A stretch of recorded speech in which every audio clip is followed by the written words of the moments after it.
Oh, well. Where have I seen this script before? Don't stop me. Stop me if you've heard this one before, Baylor guys. Okay, listen. Baylor is down by 2 touchdowns going into the fourth quarter at home. And wouldn't you know it, Sawyer Robertson and Josh Cameron make some heroic plays. And oh my goodness, it looks like Baylor could get a come from behind victory and earn bowl eligibility. Oh, but our defense can't stop the quarterback power. Yeah, and another quarterback has a career record rushing day against Dave Aranda's vaunted defense. Oh, and Baylor lost the turnover battle again. Oh, and we are so hurt and disappointed, and this isn't us, and we're way disappointed about it. Yesterday was just another day of the same in what has been an utterly disappointing, too mild a word, 2025 season for these Baylor Bears. And it's disappointing enough on the field, right? Like going from 8-4 to 5-7 on the field when you returned all of your offensive talent, when you had the best tight end in school history, the best receiving corps since the Art Briles era, and supposedly a defensive mastermind calling plays for an improved defense. It's disappointing enough on the field to go from 8-4 to 5-7, to miss a bowl game, to have all-time Baylor Bears, all-time, like Josh Cameron and Michael Trigg, not get to play in a bowl game in their senior season. That's disappointing enough. Add to it now that because, and we can argue the ins and outs and the whys, but it is what it is, right? Because of the Mack Rhodes situation in his personal life and the timing of it, which could not have been worse. We're going to retain this head coach who's now missed a bowl 2 of the last 3 seasons. And the one saving grace this head coach had going for him this year, this calendar year, the only saving grace he had was that he had put together a darn good recruiting class, maybe one of the best, I believe, as far as like rankings go, the statistical second best recruiting class Baylor had ever gotten. And what do you know? As soon as Baylor loses yesterday, our worst fears on that side off the field become realized. Jamarian Carlton is going to be a Texas Longhorn. And honestly, who can blame him? Jamarian Vincent from Waco, local kid, going to go to Michigan. Because I guess he'd rather play for a program who's actually won something recently. This is not official. I'm not breaking news, but crystal ball on all recruiting websites and rumors that I've heard all day, and you have to. Jordan Clay is next. Jordan Clay, the best receiving prospect Baylor's probably ever tried to bring in here since Tyquan Thornton, if not Corey Coleman, is probably going to Washington. I just want to get 2 Texas kids would rather go to Washington and Michigan to play football for winning programs because they committed to an 8-4 Baylor team that looked like it was on its way up, and we have learned, oh, we're not, and in fact, we're content with retaining a losing culture. It's bad off the field too, y'all. And we're gonna have to find out this week if it's not just recruits who are flipping on us, but coaching staff as well. A loss to Houston to cap the season was particularly poignant for me. Because Willie Fritz is doing everything at Houston that a program builder and a culture setter should be doing at Baylor. And you got a direct contrast of what winning culture looks like and what losing culture looks like on Saturday. But B, and I'm speaking, I don't think I'm speaking out of turn here. I think I'm speaking things that we know are true, and maybe you have a different narrative in mind. Sean Bell was not asked to leave Baylor.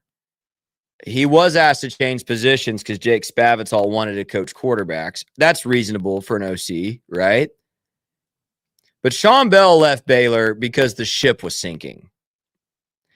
And he decided to tie the next step of his career to Willie Fritz. Turns out that was a pretty good career decision for Sean Bell, who just led Connor Wegman to the best season he's ever had in college by a mile, including that performance against Baylor yesterday. So do not be surprised if there's some Baylor coaches who take a similar route in the next week, because it's a lot easier, y'all, to go ahead and hit yourself to a rising tide than to stay on the ship that's sinking. It's going to be a rough couple more weeks for Baylor football. We're going to hear a lot from Dave Aranda about transfer portal. We're going to really hope and pray that they get this AD hire right, but we've got a lot to talk about on this edition of Please Bear With Me. And of course, I'm not alone. I'm going to bring in Terrence Ganaway, get that former player's perspective. There's a lot to break down, a lot to wade through. Get in the live chat. Keep leaving your comments. Subscribe here on YouTube if you haven't already, because this is Please Bear With Me.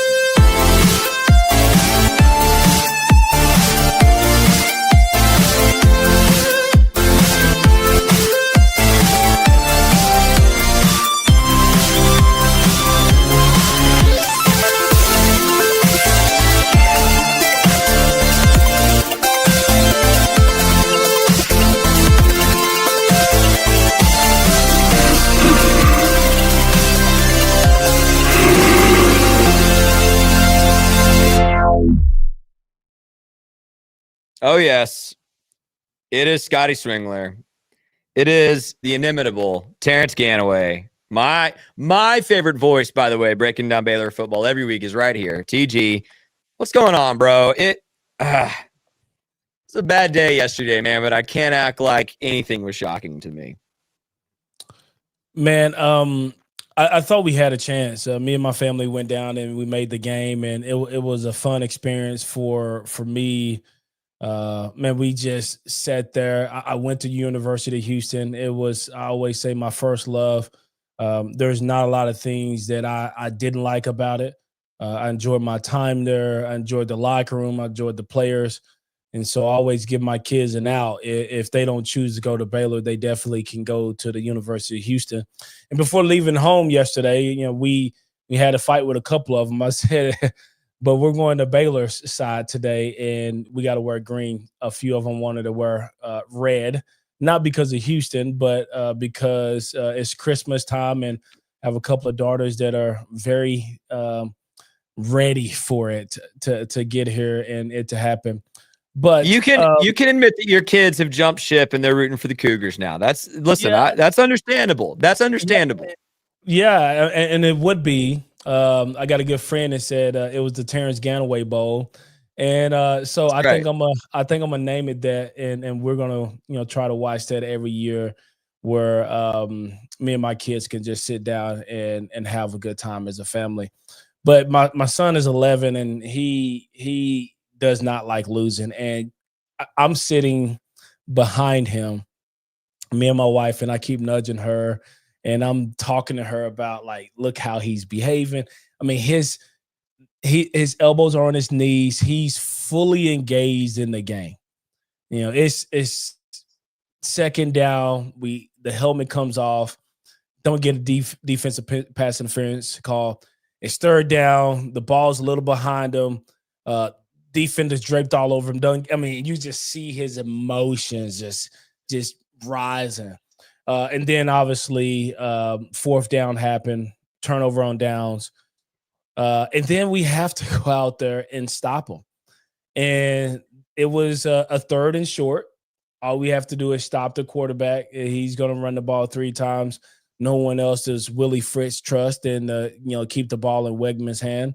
And they did, and he got a first down, and my son just lost it. I mean, he was so upset. He was crying, and I was like, listen, bro, it's a game. But he, I talk about Houston and Baylor, and I think I just made a very passionate Baylor fan, which is going to be expensive for me in the long run if we don't play sports. Let's get him. No.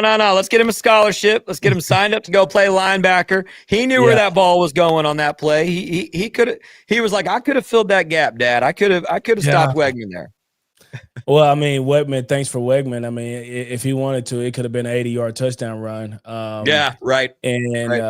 But both programs are good. Houston is they're waiting for their next recruiting class. They feel like they have the people in the pipeline via transfer, via high school recruits that can, really help bolster their team this year. And they have a really solid defense. They play really well, forced turnovers yesterday.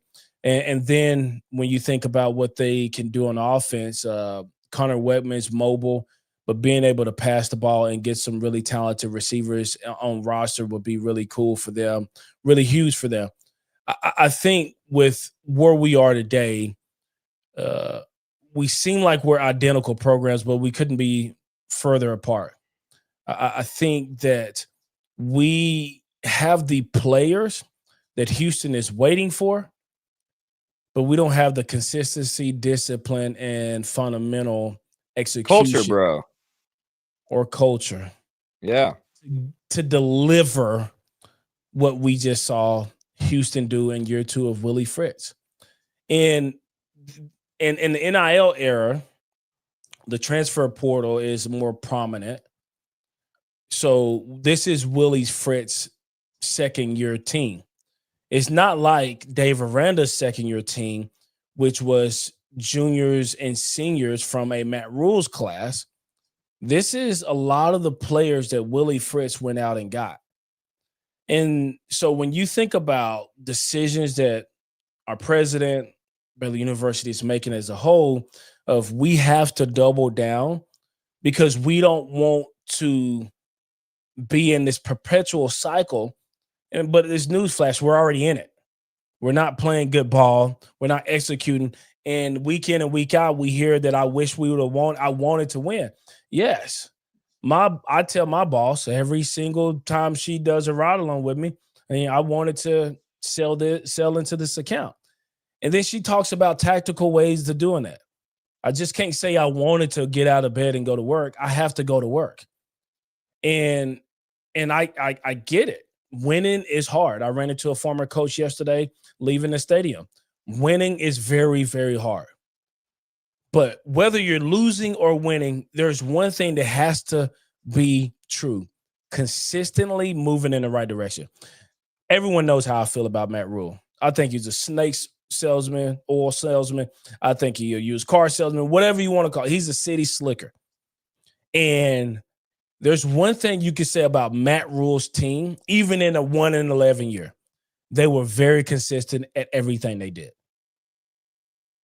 We haven't been consistent in anything we've done this year, which is why we're 5-7 and probably the best roster outside of Matt Rule's 2019 roster or 21 roster that Aranda's had.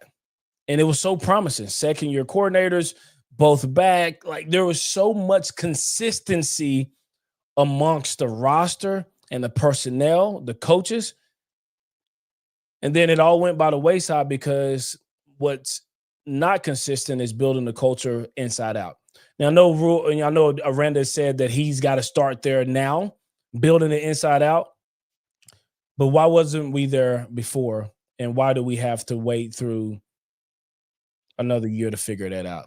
There's guys Aaron Johnson is as a teammate of mine. Uh, I don't want him and his family to lose a job. There's guys that have to protect and take care of the family. So when I'm calling for a change or calling for something to happen, I don't want guys to lose. You know, it always works out for the head coach because he's got multi-million-dollars in in a contract. But the other guys, they usually go to smaller schools and fight their way up, and I don't want that.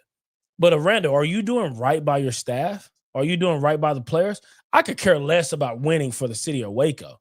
We do everything right. You win for the city of Waco. You win for Baylor University. We're not doing a lot of things right, and which is why we see a very bad product on the field. Let me respond to a couple of things you said there. That's really interesting. So one, I disagree with you about inconsistency. I would actually argue, and I kind of did it in my opening monologue there, I think we have done some things very consistently this season. They are just not things winning football teams do. We have lost the turnover battle, I believe, in every game we've played this season. I could be missing one or two. Maybe Samford, I think we won the turnover battle. But I think every Power 4 team we've played this season, we have lost the turnover battle. That has been a consistency. We have probably committed personal foul 15-yard penalties to extend the opposing team's drives in almost every game this season. We have given up career rushing days to at least 3 opposing quarterbacks, if not more. And quarterbacks are certainly having their best rushing games of the season against us consistently. Those just aren't what winning teams do. And when you talk about Matt Rule, what you were seeing consistently, even on a 1-11 team, was special teams excellence. We're going to block field goals. That was one of those random things Matt Rule's teams always did, but it was like, we're going to do this excellent. Hit people in the face. In the face. In that 365 studio where I did Green and Gold Game Day Saturday, we've got a photo in there of Baker Mayfield getting obliterated, depleted by Taylor Young, because it's one of the most epic plays I've seen a player make at Baylor. And it was in that 1-11 season. So you saw consistency in some good ways, even on that team, man. So your point is good, but I would just say, I think we're consistently not good. And to your point about the staff, I have a question for you, and I've been hoping, Terrence, I'm a dreamer. I'm an optimist. My friends laugh at me because I've always got my hopes up about the next thing. There is part of me that is going to be a pessimist until Dave Aranda's gone. And there is part of me, Terrence, that in about March is going to be, oh man, that transfer quarterback's really good. Or, oh man, that transfer. Like I'm going to find reasons to get excited because that is my personality. Terrence, I was hoping all day this morning, I was being weirdly optimistic, like Linda's going to reverse course. Like she's going to announce today that we're doing something different. You can't and of course we haven't, of course not.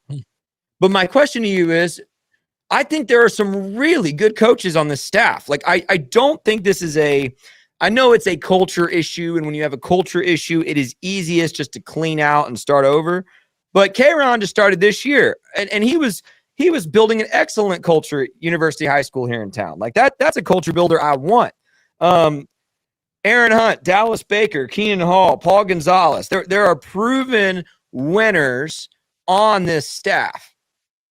My question to you is, why couldn't Linda accomplish all of her goals by naming a 1-year interim off the staff? Could you not have kind of bridged this? Well, we don't want to do a full coaching search with a brand new AD with what Dave Aranda has accomplished this year is unacceptable. Could you not have bridged those two things by saying, hey, 26 belongs to Coach Spavital. 26 belongs to Matt Powledge. 26 belongs to Keenan Hall. Why hasn't that been mentioned as an opportunity? Is it just the buyout? Does Baylor just not have the money for this? Um, I know there were several big donors that walked away from Baylor with Art Browse being fired. I know Scott Drew has won a few of them over and got Sure. him back, but and I don't think this is me exposing anything. I think it's pretty well known that there's some big people that walked away from Yeah. the program and from Baylor. And I think it's much harder to write checks when you're writing checks for a roster. And I understand Linda's, i- as weird as it may sound, I understand what she's trying to do and why she did it. But I always felt like the letter should have came out today, not 2 weeks ago. Yep. I think there's some healthy stress about Aranda. You need to go figure out how to win these next two. And then if he doesn't, he doesn't. And we got to write this letter anyways. But what she says and what she is doing is completely different.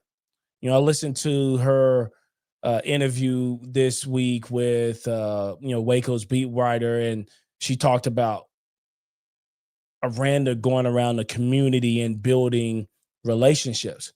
He doesn't need to build relationships in the community. We're not hiring guys that are going out to be missions leaders. We're hiring head football coach. We don't need a donation so we can go send aid to another part of the country or another part of the world. We need a guy who's going to build the community off a University Drive. He doesn't need to leave there. And, I watched another video of Matt Mosley interviewing Art Browse, and Art Browse is like, "Give me a van and I'll be out front." That is what Art Browse said. This is what Art Browse said. He would rather fight a guy that's living in the cul-de-sac than to fight a guy that's living out of his van. I don't care what Aranda has to say. You have to show me it's different. And Aranda needs to have the mindset going into 2026 of, I'm a guy that's homeless and my back's against the wall. I'm in the corner and everybody is out to get me. Even Linda, who has already publicly said she's in your corner. But you need to be of the mindset that it's scarcity. And if someone is walking by one of your recruits, you ready to pop off. Like, you do not let things go easily. But to answer your question about, why not give an interim coach an opportunity? If you're going to give an interim coach an opportunity from this staff, you may as well give it to Dave Aranda. He's going to be the interim coach for a portion of the season next year, unless he rights the ship.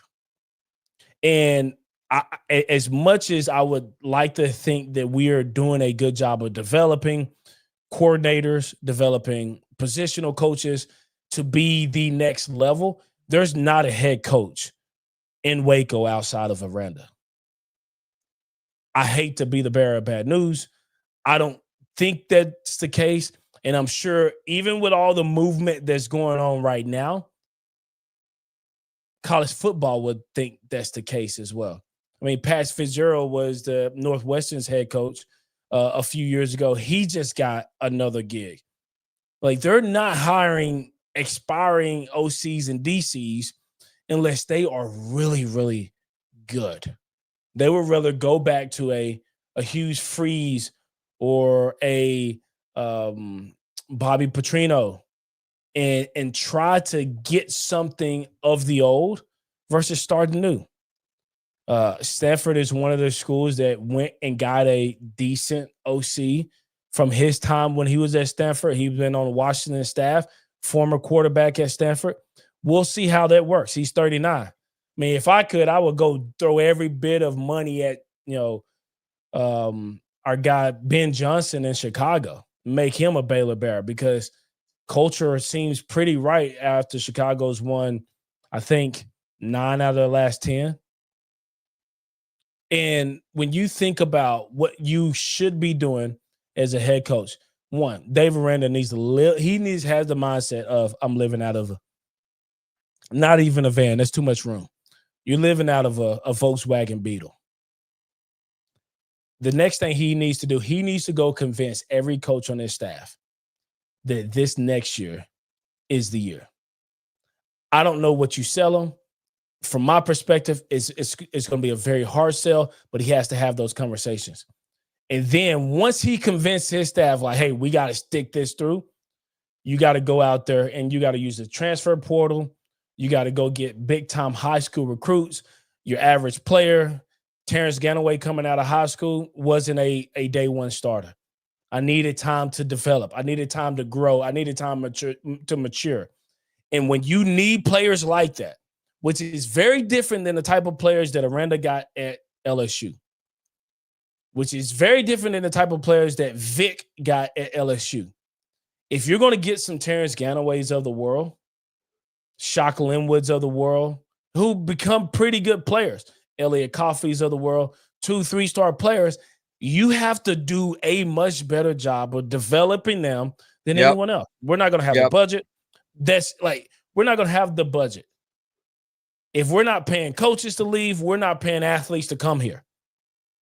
So we got to figure out what we're going to be really good at, and we got to double down on that. And right now, we're not really good at a lot of things, like you mentioned just a bit ago. We're good at being not good. So there's no coach in Waco. There's no head coach in Waco outside of Aranda. And to think any differently is malpractice. It should be noted, to your point about player development, and I made this point a few weeks ago, not one player recruited to Baylor as a high schooler by Dave Aranda has been drafted yet. Josh Cameron will likely be the first, and he was a walk-on. So that's to your point, right? It is the only guys Dave Aranda's gotten to the NFL were leftover Matt Rule guys, Terrell Bernard, Jalen Petrie, who were already headed there on that track, or transfers that he didn't, recruit out of high school. That's a bad stat towards that player development. By the way, that might be part of why Jamarian Carlton decommits and commits to Texas. How many defensive linemen and linebackers does Texas put in the NFL every single year? And Dave Aranda, supposedly this linebacker whisperer, if his pitch has been, hey, if you're a defensive player, I'm going to get you to the NFL. That ain't working out. That ain't working out for dudes either. Yeah, no, the development is not there. And I wouldn't say it's just at the linebacker group. I think it spans the entire team. Correct. But the position, if he was going to develop one position and recruit one position and say, I can get you to the league, his MO is like he's a linebacker guy, and he's not even doing it there. So I would this is my thing is I said it would be hard to sell his own coaches on why this has got to be the next year. And we know what it's like to sell a program or to diss a coach. You don't think University of Texas is like, we just beat the number 2 ranked team in the country, and you want to be committed to Baylor? Right. Like, you might not have your coach for about another 6 months. You want to commit to Baylor? Look at the recruiting class. We might have a bid to play in the playoffs. Then we're 2 years in a row in the college football playoffs. You want to go to 3? They've been 3 years in a row. Didn't they go? Maybe I thought they went 2 years ago also. Yeah, I tried not. They lost to Michigan, didn't they? I tried not to keep anything. Maybe I don't know. I know Michigan dominated everybody going into that. So either way, these coaches and programs and schools are selling these athletes on that. And if they're smart, if you got a really good recruiting coach, why would you'll do the same thing Willie Fritz did with Sean Bell? Hey, listen, I give you more money. I give you more responsibility. and let's go figure it out. And I think when you do that, you lose guys. You named a couple of really great recruiters on our staff. You talking about keeping, you want to be financially responsible, and you want to make sure there's some consistency. That was a weak move. It was a weak leadership decision. Yeah. And if you interview with anyone worth their salt, they will press you on that. But if you're interviewing with people that you gave a script to, then you already have all your questions. Nobody really wants to hear that. What people want to hear is the truth. Baylor right now is in financial trouble. We can't afford to fire our AD and head coach in the same year. I mean, I think Dave Miranda is going to go get a coach job at a P4 school, maybe not even a P5 school. I mean, a group of 5 school right now. Would he be hired as a defensive coordinator? Would that be able to offset some of his earnings so we can keep that money? I know right now Mac Rose ain't about to get hired anywhere. And if it is, it's going to be a really, really small school. So why not make the move this year? We're going to lose everybody anyways. I mean, it's weak move. It was a bad letter. It never should have been written. But if it had to be written, it should have been dropped today. So everybody can, it's like she stuck it to us the last 2 weeks. Like, and she's not going to reverse course, Scotty. When you're at that level and you make a decision, you got to stick with it come hell or high water. And my mom used to say is, you made the bed, you got to lay in it. And right now Linda is laying in it. Yeah. Yeah.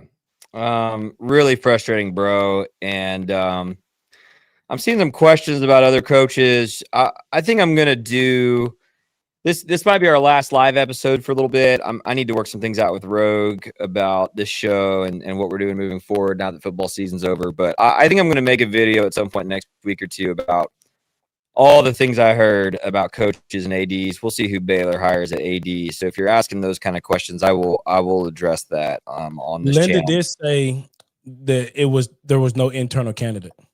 She did say that. She did say that, which I was getting a lot of texts midweek last week that Javon Overshone was a real candidate. So that if we believe Linda Livingstone in that, then she is not. But we'll do some more videos on this channel. Make sure you like and subscribe on YouTube. We may not do another traditional live stream like this for a little bit, but we'll do some videos on some of this stuff. By the way, thanks Gather & Co. If you're here in Central Texas and you need a remodel at your house, my friends right there's the logo, Gather & Co. Kitchen and Bath. They're awesome. They do kitchen and bath. Obviously, that's a no-brainer. They'll do the best work, give you the best deal. They're the best people, lots of integrity, but also the outdoor patio spaces. We've been talking about it all year, right? Patio spaces, outdoor kitchen, outdoor place to watch a game. Right now, maybe you're thinking, oh, it's finally getting cool. I need a fire pit, need a nice little patio area, maybe cover it with some slats, string up some Christmas lights, get a TV out there. I don't know what you're dreaming about. Let Gather & Co. bring your project to life. Tell them, please bear with me, sent you. Yeah, bro, it's bad, Terrence. I'm really frustrated, and I think we just need to come to grips, and this is why I think the extra year is so hard for everybody to grab onto. And I'm seeing some comments to this effect as well. It feels like we're just delaying the inevitable. It feels like a full rebuild is needed, whether that rebuild started today or whether that rebuild starts a year from now. And I don't, I don't mean to be hyperbolic. That is another aspect of my personality that comes to light often is I'm prone to hyperbole. Mm-hmm. But I think you could easily make the argument that Terrence, ever since you and a terrific group of players led Baylor to its first bowl game in forever in 2010, that Texas Bowl, and then obviously winning the Alamo Bowl that following season.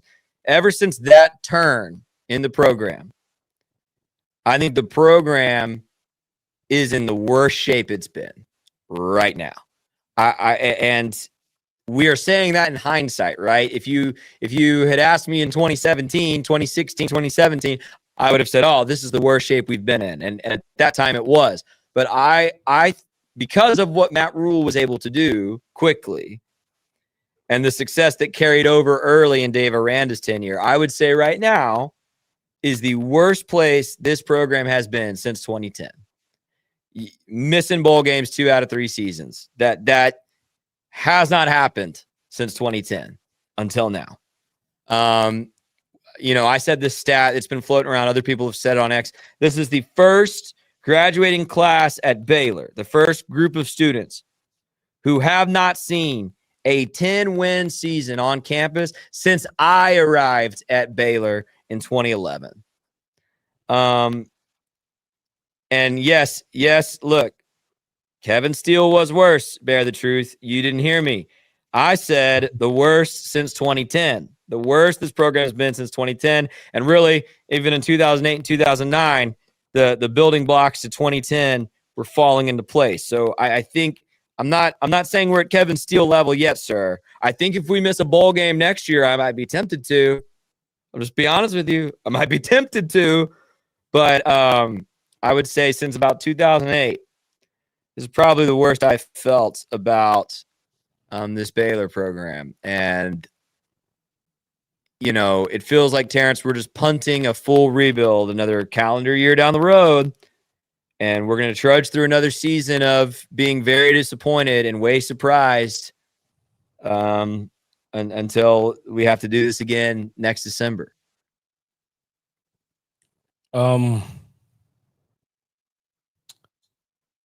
Yeah.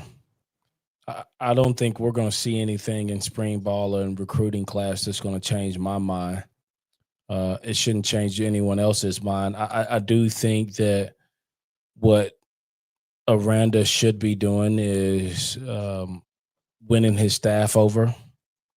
I know they're all grateful. To put it in perspective, Caden Knighton laid lame on the field this past weekend, and this is just a game, and we can get all up in arms about it, but there's guys out there really putting their lives on the line.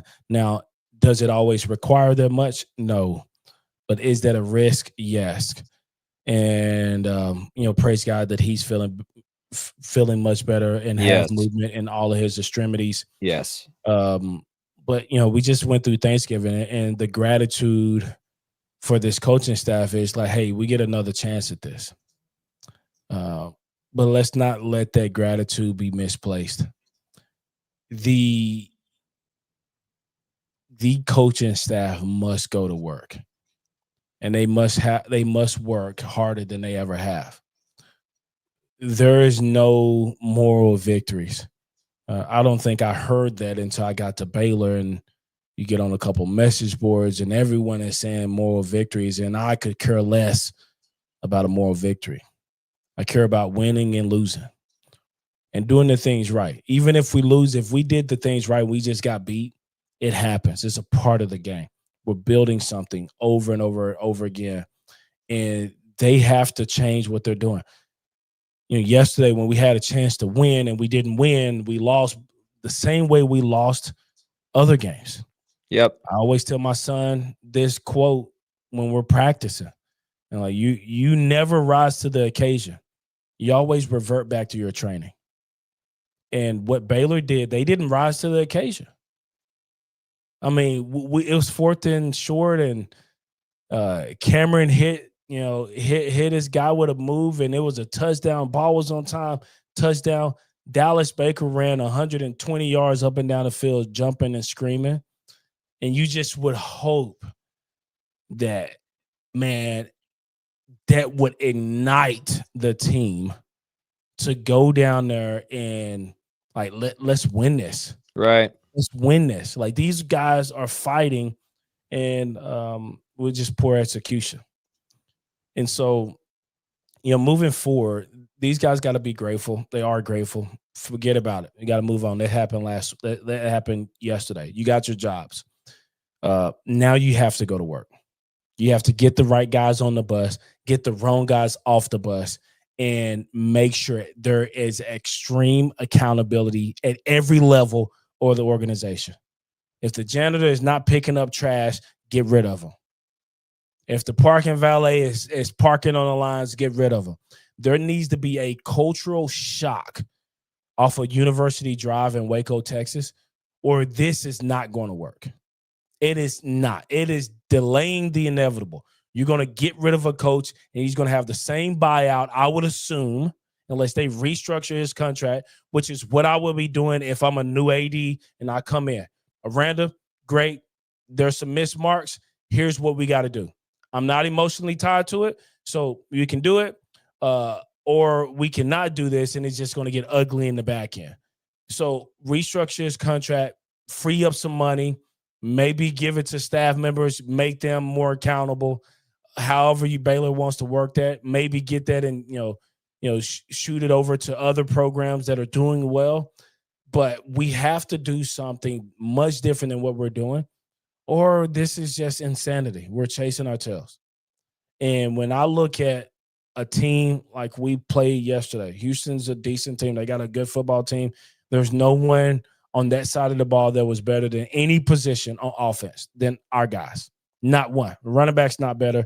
Even Dobbs, our four-string running back, is better running back than what Houston has. Our quarterback, light years better than Connor Wegman. Our receivers, come on. I mean, we got 6 of them that are better. And it doesn't matter if you don't execute. Me and Tim talked about it last week. There is no way we should be fighting for pennies to pay athletes. Go get the athletes that want to play football, pay them their value, and then coach them the heck up.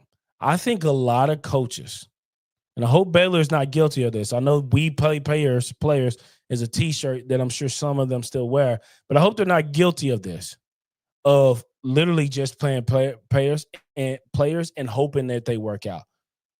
Right now, we're just playing a head coach and hoping he works out. There is something that you have to do to make sure that you get out what you put in. Stop chasing these guys. Go get guys that want to play football, that are disciplined. I mean, last week Randall gets in a press conference and says the Arizona's defense did what we thought they were going to do all game. And why couldn't we stop it in the fourth quarter? Why did they force so many turnovers in the fourth quarter? And, yesterday he's like, well, we had the runs. We had the defensive scheme, but safety has to do this. Linebackers got to rip corners. Like, we know that, but why are they not doing it? I would much rather lose with guys that are doing it right than guys that are not disciplined. Like, I don't care about that. I don't. And do you lose the talent? Yes. But I like a guy that's going to be in the same spot every time. Like you really can't coach that. You can't coach someone who wants to be in the same spot every time. But you can bench a guy who doesn't want to play sound football. And so we have a lot of seniors that walked across the field yesterday for the last time that did not play good football for us this year. Inconsistent football for us. And I hope if their passion is to continue to play football, they get the opportunity, but it has to change. And unfortunately, I'm not sure it will. I'm sure you said a lot of really good things. Did you see my text? Oh, no, I didn't. Dog, you were cooking and my computer froze. It is still frozen. I couldn't hear you. I couldn't control the stream. So I'm glad you were filling time well there. Man, I got to go in about 15 minutes. Yeah, no worries. Maybe even 10 minutes. So I know there's a lot to be frustrated about, a lot to think about, a lot coming in this off season. Did you, as I was trying to get reconnected here on the phone, did you say anything about the importance of this AD role? No, I didn't. But Scotty, I don't know. ADs are good and bad, right? Yeah, talk about it. if an AD is doing their job, they hire the right people and they play in the background. Most ADs are not public figures, at least from my experience. Like they do a really good job of, you know what? If Linda wants to make Aranda go be in the community, hire Aranda as the AD. Like if he's a great guy, great Christian, go hire him as AD. But here's the problem. Here's the problem with that, Terrence. He's so bad with the media and not someone who wants to be out in that role. But the reason Linda's like he needs to get into the community is because he's been in Waco in 6 years and got off of Smokey's show and got off of Mosley's show and doesn't want to go out and talk to people. That's not who he is. He would not be a good AD. He thinks he's a lab rat football coach. And the problem is the football's been bad, bro. Yeah. Well, if he's a good AD, just hire someone that's really good and you don't have to interview. And you can have all these, maybe he's ultra introverted and he can have these one-on-one conversations with city council members, with board members, with presidents, with coaches. But if he doesn't want to do that, I would assume it's very hard to get in front of a football team and try to coach them up. And, you know, if he's a self-proclaimed lab rat football guy, then I would say he's in the wrong lab. I mean, he's definitely not cooking with the right ingredients. And, you know, Baylor is suffering for it. But to answer your question, I think the AD's role is really critical because you would want that person to have really strong ties in the market, a really strong brand, and you would want that him or her to understand what is at stake at Baylor. This is not a turn Baylor around job and then you go get your next job. Not saying you have to be at Baylor for the rest of your life, but let's commit to a 5 to 7 year window and right the ship and get people on board. And, you know, Baylor's a great school. It's Waco, it's a great place to live. And if you find your niche, you can be there for the next 50 years and they're going to put a statue out front of you. But most people like to run. And when we just saw that with Lane Kiffin, in my opinion, I don't think I would ever leave Ole Miss if I could do everything I want to do at LSU at Ole Miss without the pressure. Then why need it? But ADs, whoever they get, they will understand the landscape and the climate. There is no AD that is on Baylor's radar that doesn't understand already the mess that Baylor's in. If they get an AD that come there and he's clueless and he's like, I don't know where he or she, I don't know where Baylor is from a football program. I don't know where the fan base is. We got maybe the youngest stadium in the Big 12. I know there's other renovations. We have the newest court in the Big 12. There's probably some other renovations. We have, I think, the best facilities in the Big 12. We're in the best market in the Big 12. Houston, Dallas, Austin, San Antonio, right up the street to get any athlete you want for any sport. Like Waco should have the best athletic program in the Big 12. And let me add this, Terrence. Top to bottom. I know this is a football podcast, but I still occasionally see the grumbler who doesn't understand the greatness of Scott Drew. There are seven active basketball coaches leading programs in America who have a national championship. And if you come be the AD here, you've got one of the seven who's pretty dadgum committed, by the way, because Indiana and Kentucky both wanted him in the last 3 years. Yeah. That's huge. It's a selling point. So you know what you have in men's basketball. Other sports are playing well at a high level. Women's soccer is playing well. You just resigned that coach. You just have to figure out football. And if AD's coming in here, they're probably going to give Aranda his chance.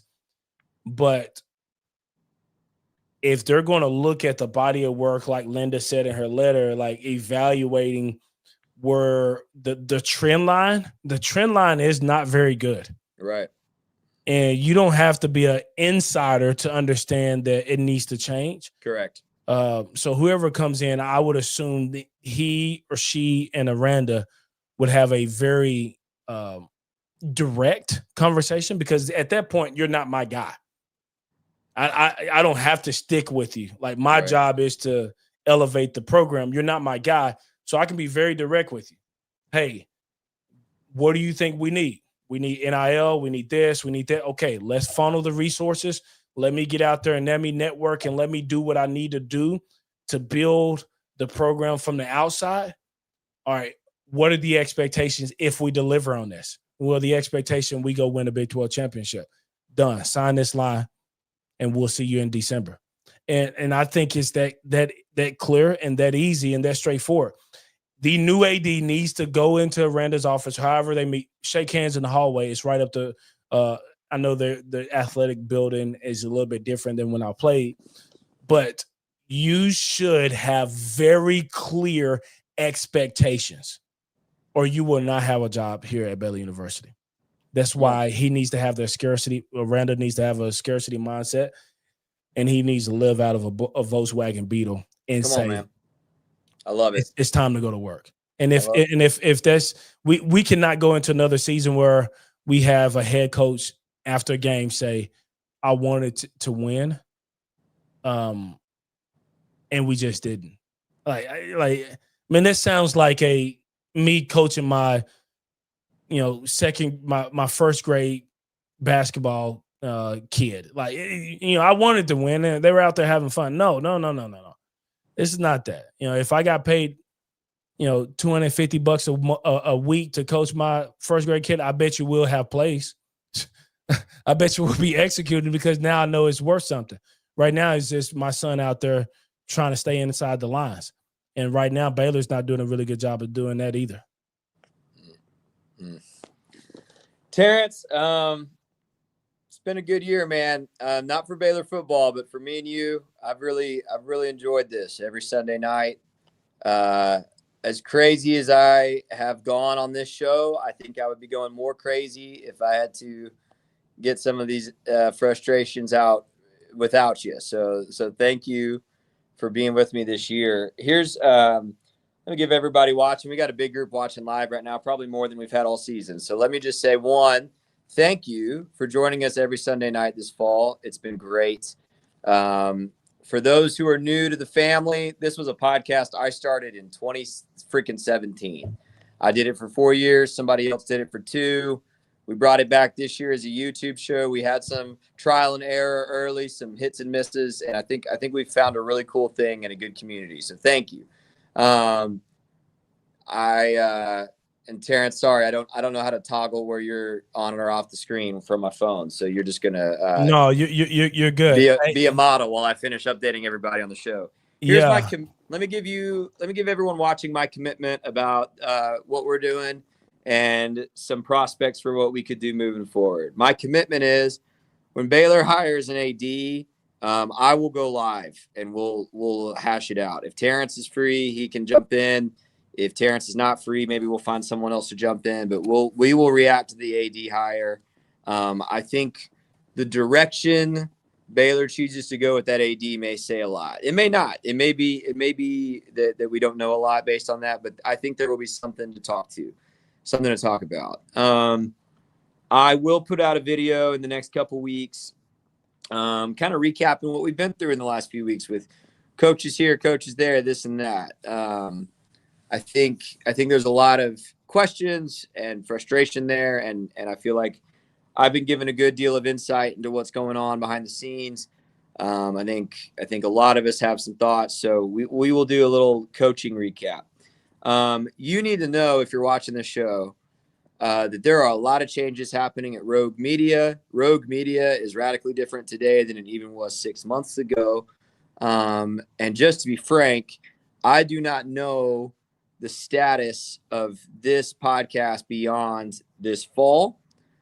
But what I would ask for, and I never ask for anything. I don't. I just love jumping on here and chatting it up. And Terrence is a buddy of mine, and we would do this, and we have been doing this year for free, right?